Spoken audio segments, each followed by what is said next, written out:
मैं अपने व्यूवर्स के लिए भी कहना चाहता हूँ, क्योंकि लोग बार बार कहते हैं यार बड़ा सिंपल फार्मूला था, तो इससे पहले किसी के माइंड में क्यों नहीं आया कि आप स्पिन ट्रैक बनाएं और मैच जीत लें।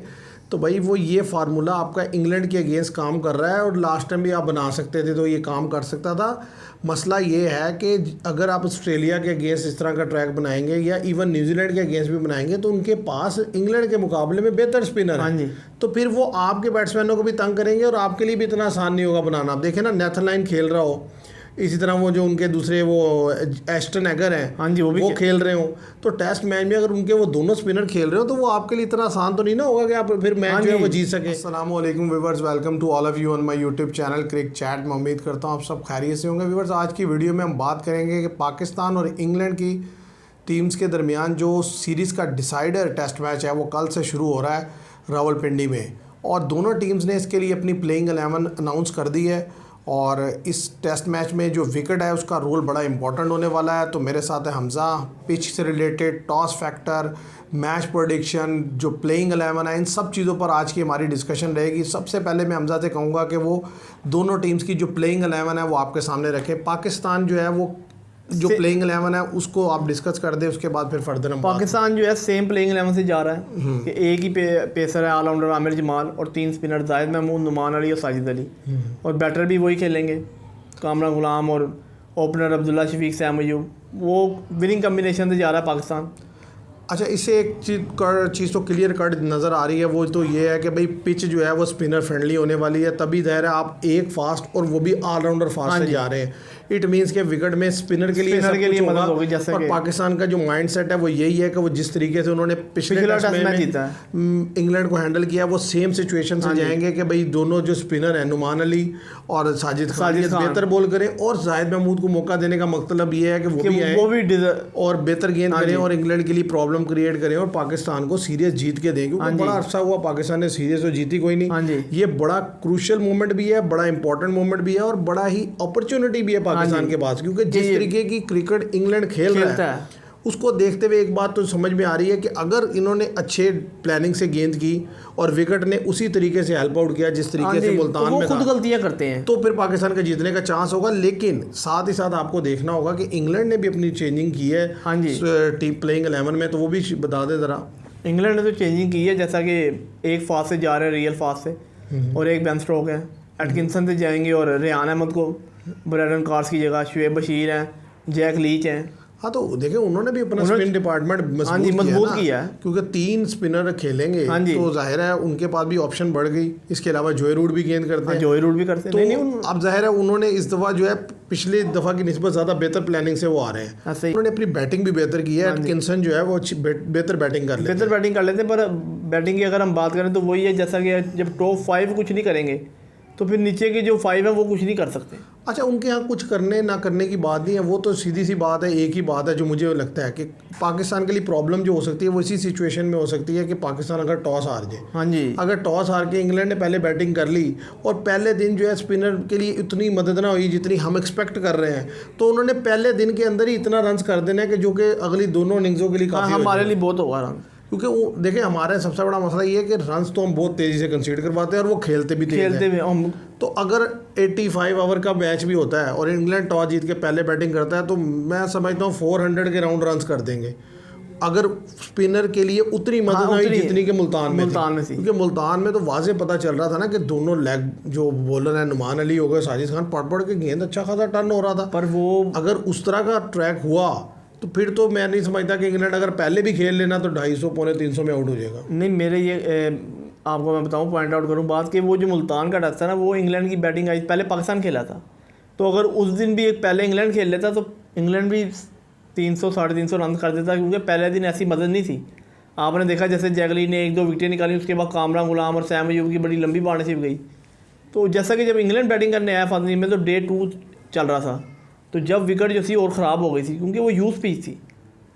तो ये है कि अगर इंग्लैंड पहले बैटिंग करता तो इंग्लैंड को एडवांटेज होगा। असल में इस पिच पे भी काम तो बड़ा हुआ है, आप देखें जिस तरीके से बड़े बड़े फैन लगाए उधर भी ऐसे सारा कुछ किया है, तो इट मीन्स के उसके ऊपर वर्किंग तो की है कि भाई पिच ऐसी प्रिपेयर की है। लेकिन वो एक और बात मैं सुन रहा था, वो जो है बात कर रहे थे इसी तरह व्लॉगर, वो ये कह रहे थे कि भाई ये एक सिंपल फार्मूला है कि जिस भी कंट्री में मैच होता है वो अपनी जो कंडीशन है यानी कि जो पिच है वो अपनी स्ट्रेंथ के अकॉर्डिंग बनाती है। तो पाकिस्तान पिछले इतने अरसे से क्या कर रहा था?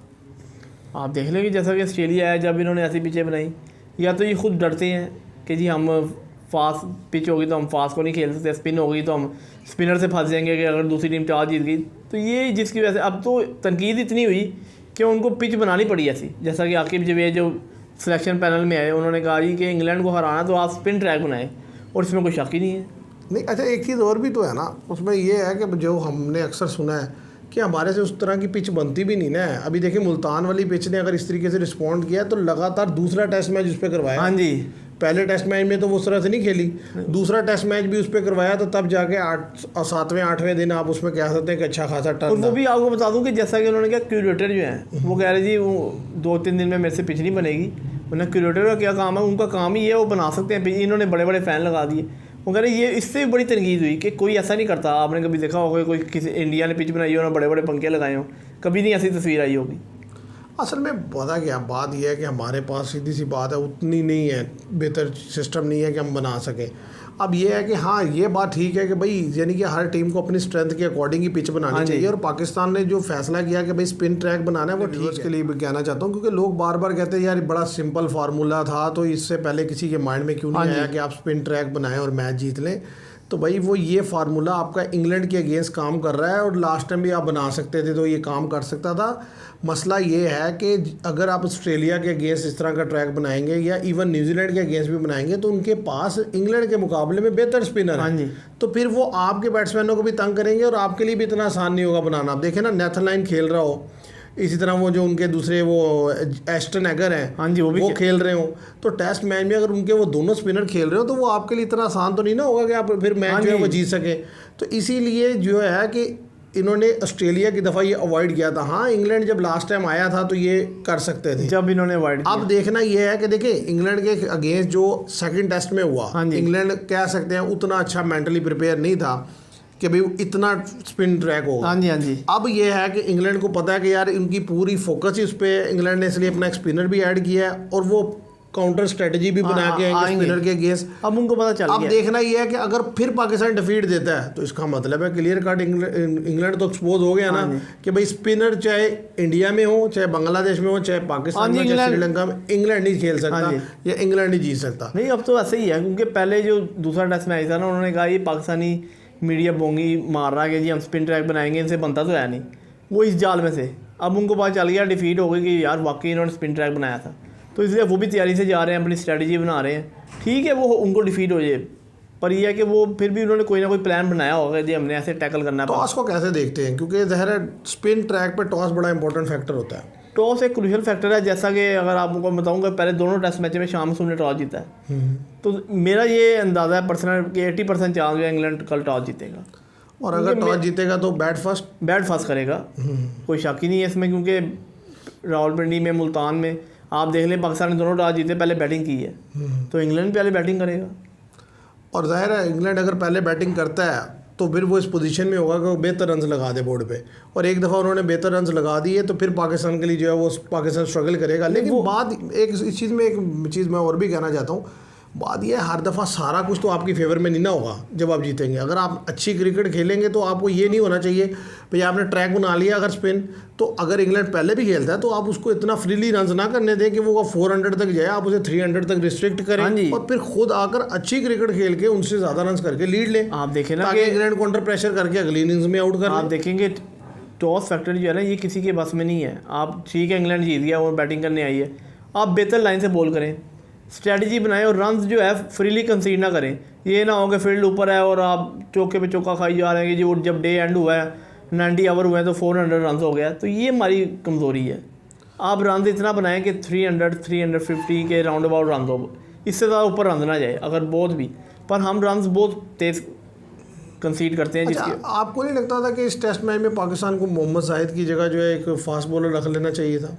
नहीं, मीर हमजा की भी कह रहे थे कोई इंजरी उनको है थोड़ी सी, मोहम्मद अली को खिलाया जा सकता था, वो भी तो स्क्वाड का हिस्सा ही है। आप देख लें जैसा कि हमने पहले जब ये पीछे 2 दिन पहले जब हमने वीडियो बनाई है उसमें हमने कहा कि पाकिस्तान जो है ज़्यादा चांस जो है, मैंने ही कहा कि विनिंग कम्बिनेशन से जाएगा, तो आपने कहा जैसे ही है कि पाकिस्तान जो है जब जीत जाता है मैच तो फिर चेंजिंग नहीं करता, नहीं वो तो एक हमारी जो एक साइकी है वो तो उधर हमें पता ही है, इतने अरसे से हम भी मैच देख रहे हैं। लेकिन मुझे ऐसा लगता है कि मतलब यानी कि अब जब मोहम्मद जाहिद ने 6 ओवर किए या 10 ओवर किए और वो बॉल नहीं कर सका लड़का, तो मेरा ख्याल है एक फास्ट आपको रखना चाहिए जो आपको सिचुएशन में हेल्प कर सकता है। रख लेना चाहिए था इनको एक फास्ट, क्योंकि जैसा कि हमने बात की कि अगर इंग्लैंड पहले बैटिंग करता है, और मुझे नहीं लगता कि फर्स्ट डे 1 में इतनी स्पिनर को टर्न मिलेगी जितनी कि मुल्तान में डे 2 और डे 3 में जाकर मिली थी। नॉर्मल सी टर्न होगी, और जब नॉर्मल सी टर्न होगी तो हमारे स्पिनर ऐसे हैं कि ये फिर मार खाएंगे, क्योंकि वो इतनी टर्निंग ट्रैक में भी उन्होंने मारा है। हाँ जी, विकेट दिए हैं लेकिन उन्होंने शॉट्स खेली हैं। तो अगर इधर नहीं होगा तो मार मार के ऐसा कर देंगे, और हमारे पास कोई अल्टरनेट भी नहीं होगा। अल्टरनेट ही नहीं होगा। वो आमिर जमाल वो ऑफ कलर है बिल्कुल। भाई आमिर जमाल तो ज़ाहिर है, मैं तो देखो ना पहले भी बात की, देखो एक लड़का उसने ऑस्ट्रेलिया में बेहतर खेला, उसके बाद वो अनफिट हो गया। अब उसके बाद वो लड़का अब जब तक अब फिट होकर दोबारा आया, उसे टाइम चाहिए, फिर जाके वो अपने आप को स्टैब्लिश करके बेहतर कर सकते हैं। अब हम एकदम से कहना शुरू कर देते हैं बहुत ही बड़ा ऑलराउंडर हाथ आ गया। भाई एक डिसेंट प्लेयर है, खेलता रहेगा तो हाँ उम्मीद है बेहतर हो जाएगा, क्योंकि उस लड़के के अंदर जो है ना एनर्जी है, वो कोशिश करता है, मेहनत करता है, तो ये चीज़ है। जैसा कि आपको बता दें कि जब इंडिया जैसा कि अब सेकंड टेस्ट शुरू हो रहा है उनका भी, वो भी 2 पेसर से जा रहे हैं। बेशक वो स्पिन फ्रेंडली पिच बनाए, पर वो 2 पेसर लाजमी खिलाते हैं। 2 पेसर एटलीस्ट होना इसलिए भी ज़रूरी है, बाज़ दफ़ा आपको ज़रूरत पड़ जाती है। देखे ना कि कोई टेल की दफ़ा ज़रूरत पड़ जाती है, फास्ट बॉलर विकेट निकाल देता है। बाज़ दफ़ा को बारिश की बाद ओवरकास्ट कंडीशन होती है, वहाँ पे कोई आपको हेल्प आउट हो जाता है। कहीं ना कहीं आपने देखे 20 विकेट लेनी होती है और 5 दिन टेस्ट मैच चलना होता है, तो कोई ये तो है नहीं कि सुबह से लेकर शाम तक जो स्पिनर ही गेंद करते रहेंगे। बाद में ऐसा होता है कि पार्टनरशिप लग गई। हाँ जी, अब आपके पास कोई ऑप्शन तो होना चाहिए ना कि आप कभी चले फास्ट को लाएं, हो सकता है उसे खेलते हुए आउट हो जाए। लेकिन अब देखिए ना, अब फास्ट बॉलर ही एक होगा, और वो भी मतलब मैं नहीं समझता कि मुकम्मल फिट है, तो वो क्या गेंद करेगा। नहीं फिट तो है वो, पर उससे बॉल वैसे नहीं हुई उनके। वो इंजरी के बाद आए में, इंजरी के बाद आ रहे हैं काफ़ी अर्से से। ऑस्ट्रेलिया में उन्होंने बेहतर बॉल किया था, वो पिचेस भी बेहतर होती हैं। तो ये कहना कि जी उनको हम ऑलराउंडर ठीक है, अब तो 2 इनिंग्सों में तो उन्होंने रन भी कोई ऐसा नहीं किया खास। नहीं देखो टाइम लगता है यार लड़के को, तुम्हें पता है स्टैब्लिश होने में, बनने में बड़ा टाइम लगता है। खेलते रहेंगे, एफर्ट करते रहेंगे तो बेहतर हो जाएंगे। लेकिन मुझे लगता है कि भाई यानी कि मोहम्मद जाहिद की जगह एक फास्ट बॉलर होना चाहिए था, क्योंकि ज़रा सुबह जैसे नया गेंद है, अब आप एक एंड से यानी कि स्पिनर लगा देंगे और एक एंड से वो आमिर जमाल गेंद करेगा, तो अगर उसमें विकेट सीधा गेंद पड़ेगा तो उन्होंने पता चलने 10 ओवर में 60-70 रन कर दिया। अगर वो टॉस जीत गए तो वो तो आपकी गुड लक हो के आप टॉस जीत कर फिर 400 रन कर दें और उनको जो है फिर फंसा लें, ये एक चांस है। तो अब देखना ये है कि भाई किस तरीके से जो है अब मैच चलता है आगे। ये तो टॉस पे बहुत ज़्यादा डिपेंड करेगा, और फिर उसके बाद डिपेंड करेगा कि अगर आप टॉस हार जाते हैं तो कैसी स्ट्रेटजी बनाते हैं आप, कैसे इंग्लैंड को इस रोक पाएँ 300 से लेस रन पे। तो उसकी अगर प्लानिंग आपके पास है और पिच में इतनी मदद है स्पिनर के लिए कि फिर तो चलो ठीक है, देखते हैं फिर क्या होता है। अब मैं आपसे ये जानूंगा कि ये जो अब्दुल्ला शफीक है, अब 100 किया है उसने पहले इनिंग्स में, उसके बाद वो मुसलसल फ्लॉप है और उससे पीछे भी मुसलसल फ्लॉप था। तो मतलब उस लड़के को इतना चांस अब देखें 5वीं इनिंग्स आ गई है। हाँ ठीक है, 3 इनिंग्सों में वो लगातार फ्लॉप हो चुके हैं दोबारा भी, और अब चौथी इनिंग्स खेलेंगे। ऐसा ही है। तो आपको नहीं लगता था कि इसके लिए मोहम्मद हुरैरा को जाना चाहिए, या यहाँ भी वही जो है फार्मूला चला कि विनिंग कॉम्बिनेशन? मेरी अगर पर्सनल राय ली जाए तो मैंने पहले भी यही कहा था कि मोहम्मद हुरैरा को चांस देना चाहिए, कि जैसा कि आपने देखा कामरान गुलाम को आपने चांस दिया तो उन्होंने डिज़र्व करके दिया। तो ऐसा ही है कि अब्दुल्ला शफीक को बस कर दें, अब क्यों बार बार लेके आते हैं। ठीक है उन्होंने 1 इनिंग्स खेल दी, मुझे ये लगता है कि इनकी भी कोई बहुत बड़ी पर्ची है। कि आप देखिए अभी मैंने सुना वो कह रहे थे इनको ऑस्ट्रेलिया टूर पे भी ले जाने की बातें हो रही हैं, और यार जिनसे इधर नहीं खेला जा रहा कि वो पहले दूसरे आम में आउट हुए थे, उधर वो क्या करेंगे। और जब गए नहीं थे 3 टेस्ट मैच खेले नहीं थे इंग्लैंड में जाके, उधर ऑस्ट्रेलिया में जब लास्ट ईयर गए थे तो क्या हालत हुई थी, 0, 7, 10, 15 इससे ज़्यादा रन नहीं, इधर भी ऐसे ही कर रहे हैं। तो 3 इनिंग्स मेरा ख्याल है। और नहीं यही तो मुझे उनका जो प्रॉब्लम है ना, ये देखो 100 आपने बना लिया, चलो जी 1 इनिंग में जल्दी निकल गए, अगले फिर 50 कर लिया, चलो जी फिर किसी में 30 चल। यहाँ तो मसला ये है कि 100 किया उसके अलावा 0, 7, 5, मतलब ये तो कोई तरीका नहीं ना कि आप बिल्कुल भी नहीं खेलते, इनको बाहर निकाल देना चाहिए। इसलिए मेरे लिहाज से मुझे तो लगता था मोहम्मद हुरैरा को चांस देंगे, लेकिन वो आप वाली बात है कि पाकिस्तान विनिंग कॉम्बिनेशन नहीं तोड़ता, इसलिए उन्होंने जो है ना इसके साथ ही किया। तो अब देखते हैं, उम्मीद करते हैं कि कल रन करें, कल बेहतर। तो अब ये है कि आप कैसे मैच को प्रेडिक्शन क्या करते हैं, कि क्या लगता है आपको मैच? ये 60% चांस पाकिस्तान का, 40% चांस इंग्लैंड। मुझे तो लगता है सीधी सी बात है कि पाकिस्तान का इसमें कोई शक नहीं जो है ना अपर हैंड रहेगा। जिस तरीके का ट्रैक है 60% आपने जैसे कहा 60-70% चांस है, लेकिन ये चांस जो है कन्वर्ट हो जाएगा अगर इंग्लैंड ने टॉस जीत लिया। अगर इंग्लैंड ने टॉस जीत गया तो फिर इंग्लैंड जो है 60-70% होगा। हाँ, टॉस पाकिस्तान ने जीता और वो रन्स कर लिया तो फिर पाकिस्तान 70 क्या 80% भी चांस रहेगा जीतने का। विकेट पर देख कर पता चल रहा है, जिस तरीके की खबर आ रही है, जिस तरीके से पिच प्रिपेयर की गई है कि ये स्पिन ट्रैक होने वाला है, स्पिनर फ्रेंडली पिच होगी। दोनों ने 3-3 स्पिनर खिलाए हैं, तो अब जाहिर है स्पिन बैटल होगी, तो जो बेहतर से हैंडल कर लेगा वो मैच जीतेगा। और टॉस बड़ा इंपॉर्टेंट रोल प्ले करेगा, क्योंकि अर्ली ऑन बैटिंग करके अगर आप रन्स बोर्ड पर लगा देंगे तो फिर जो आगे आने वाली इनिंग्स है उसमें रन्स करना मुश्किल होता चला जाएगा। जो अब तक की सिचुएशन है, या जिस तरीके से पाकिस्तान में या कोई भी स्पिन ट्रैक बिहेव करता है उसको देखते हुए, तो let's hope for the best कि पाकिस्तान टॉस जीते और बैटिंग कर एक दो फिर रन्स बोर्ड पर लगाए, तो इससे क्रूशल या इससे बेहतर अपॉर्चुनिटी पाकिस्तान के पास नहीं हो सकती सीरीज़ जीतने की। तो हम उम्मीद करते हैं पाकिस्तान जो है विन करेगा और कल की दिन में ही बेहतर क्रिकेट खेल के देगा। तो आज के लिए इतना ही। मैं उम्मीद करता हूँ आपको ये वीडियो पसंद आएगी। वीडियो पसंद आए तो इसे लाइक कीजिएगा, शेयर कीजिएगा, चैनल को सब्सक्राइब कीजिएगा। Thank you very much.